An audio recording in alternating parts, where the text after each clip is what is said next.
Hello, hello, salut à tout le monde. Ce matin, on va lire ensemble le psaume 112, voilà, qui est un psaume pour le bonheur des fidèles. Les personnes qui sont fidèles sont ceux vraiment qui sont justes et ceux qui obéissent à Dieu, qui observent les préceptes et les lois de Dieu, voilà, qui ne sont pas juste des écouteurs oublieurs, voilà, qui ne sont pas ceux qui disent Seigneur, Seigneur, juste par leur bouche, mais vraiment ce Seigneur, Seigneur qui vient du fond de leur cœur, parce qu'ils suivent et ils observent et ils obéissent au commandement de Christ, voilà. Ils ont Christ dans leur cœur, ils ont à cœur Dieu comme Père, et qu'à en Jésus-Christ qu'ils puissent dire Abba Père, voilà. Et voilà, je vais tout de suite lire le psaume avec vous, le psaume 112. Louez l'Éternel. Heureux est l'homme qui craint l'Éternel et trouve un grand plaisir à ses commandements. Sa postérité sera forte dans le pays et la génération du juste sera bénie. Abondance et richesse règnent dans sa maison et sa conduite juste sera pour toujours prise en compte. Une lumière luit dans les ténèbres pour les gens droits. Ceux qui font grâce, qui sont compatissants et justes. C'est merveilleux ça, de savoir que il y a une lumière dans les ténèbres pour les gens droits et ceux qui font grâce, voilà, ceux qui sont compatissants et justes, voilà, vous aurez de la lumière malgré les ténèbres, voilà, les ténèbres dans les ténèbres, on le sait, c'est le noir et puis on patauge, on n'a pas de vision, on ne sait pas où on va, on ne sait pas ce qu'on sait parce que les ténèbres c'est du noir et du noir c'est noir, on ne voit rien. Et pourtant, la lumière, elle éclaire, voilà,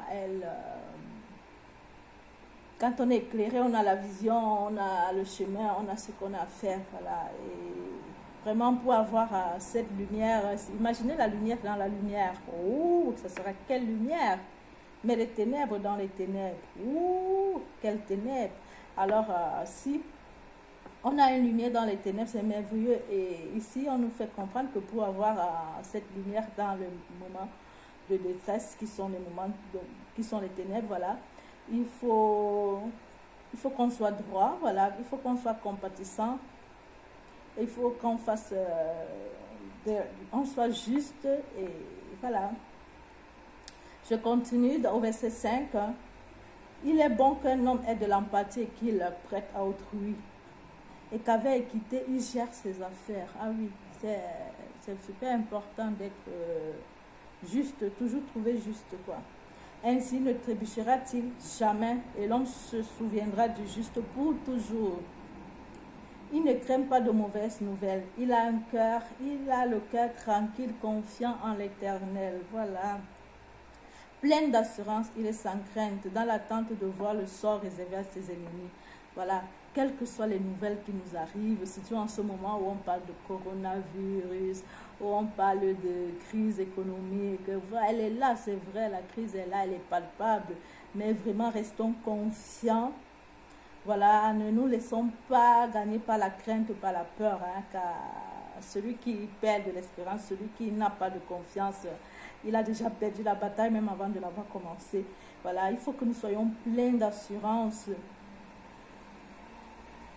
Surtout sans crainte, quoi. Car si tu as le cœur tourné vers Dieu, si tu as ton cœur qui est tranquille, car tu sais que Dieu est ton Père et Dieu est là, il veille, il pourvoira.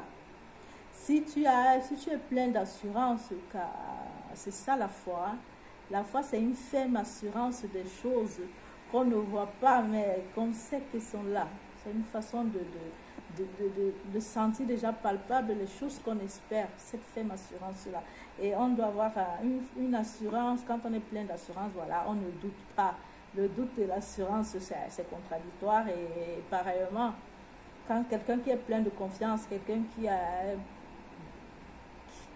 est plein d'assurance, voilà, tu es sur toi et ça se voit, tu n'as pas de panique, il n'y a pas de panique, il n'y a pas la crainte, il n'y a pas la peur.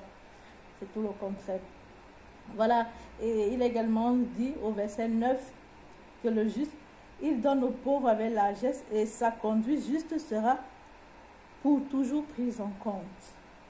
il peut garder la tête haute et il est honoré. Oh, pas ça, là, si c'est important. Avoir toujours celui qui est plein d'assurance, automatiquement, il aura les épaules bien relevées, la tête assez haute. Ça, c'est un fait, quoi. Le méchant le constate et s'en hérite, grince des dents et se démoralise. Désolé, hein? Désolé pour le méchant. Le désir des méchants n'aboutira à rien. Voilà, soyons justes, soyons droits, soyons confiants dans le Père qui est là, notre Créateur. Voilà, Abba Père. Soyons pleins d'assurance. Ne nous laissons pas ébranler par les mauvaises nouvelles. Non, soyons confiants. Et à Dieu la vengeance, quoi. Ceux qui seront contre nous juste parce qu'on est plein d'assurance, juste parce qu'on est confiant, voilà, leurs projets n'aboutiront à rien. C'est pas moi qui le dis, c'est une promesse de Dieu. Et Dieu n'est pas un homme pour mentir. Et Dieu n'est point changeant. Voilà. Si ce, je vous dis à bientôt dans une prochaine vidéo. Et j'espère que la lecture du psaume de cette semaine vous aura plu comme à moi. Et on se retrouve dans une prochaine vidéo. Ciao, ciao. À bientôt.